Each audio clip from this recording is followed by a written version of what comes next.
CPI এর 100তম প্রতিষ্ঠা দিবস উদযাপন করা হলো দক্ষিণ দিনাজপুর জেলার গঙ্গারামপুরে। শুক্রবার বেলা 1টা নাগাদ গঙ্গারামপুর শহরের বড়বাজার এলাকায় সিপিআই এর দলীয় কার্যালয়ে নানান কর্মসূচির আয়োজন করা হয়। কর্মসূচির শুরুতে দলীয় পতাকা উত্তোলন করা হয়, সেই সঙ্গে হয় এবং শহীদ বেদিতে মাল্যদান করে শ্রদ্ধা জানানো হয়। এরপর সিপিআই কর্মী ও সমর্থকদের অংশগ্রহণে একটি মিছিল বের করা হয়। মিছিলটি দলীয় কার্যালয় থেকে শুরু হয়। এরপর গঙ্গারামপুর শহরের বিভিন্ন গুরুত্বপূর্ণ রাস্তা পরিক্রমা করে পুনরায় দলীয় কার্যালয়ের সামনে এসে শেষ হয়। মিছিল শেষে সেখানে একটি পথসভার আয়োজন করা হয়। পথসভায় বক্তারা সিপিআই এর দীর্ঘ লড়াইয়ের ইতিহাস, শ্রমিক কৃষক আন্দোলনে দলের ভূমিকা এবং বর্তমান রাজনৈতিক পরিস্থিতিতে বামপন্থীদের দায়িত্ব নিয়ে আলোচনা করেন। এদিনের কর্মসূচিতে উপস্থিত ছিলেন সিপিআই নেতা সুভাষ ঘোষ, কমল গুহ সহ অন্যান্য নেতৃত্ব ও কর্মীরা।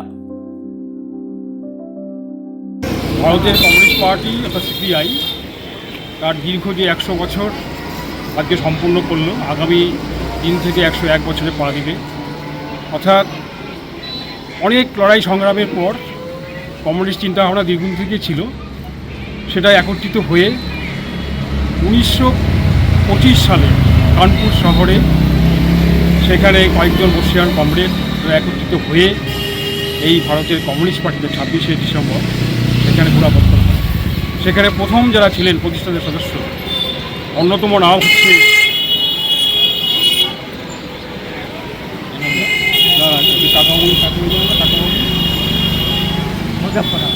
কমরেড মোজাফফর আহমেদ, যাকে আমরা কাকাবাবু হিসাবে চিনি।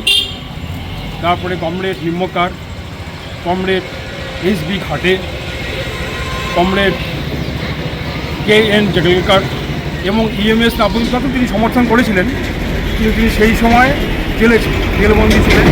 সেখান থেকে এই প্রতিষ্ঠা দিবসের যে সম্মতি বার্তা, শুভেচ্ছা বার্তা তিনি পাঠিয়েছিলেন। এই থেকেই শুরু হয় 1925 সালের 26শে ডিসেম্বর ভারতের কমিউনিস্ট পার্টির যাত্রাপথ। এটা কি সব গোটা দেশে আজকে পালন হচ্ছে? গোটা দেশে, সারা ভারতবর্ষেই আজকে এই দিনটা 100 বছরের, যেটা আমরা গত বছরের ঠিক এই 26শে ডিসেম্বর আমাদের শুরু হয়েছিল, সেটা আজকে পরিসমাপ্তি ঘটবে। ব্যুরো রিপোর্ট, উত্তর বাংলা সংবাদ।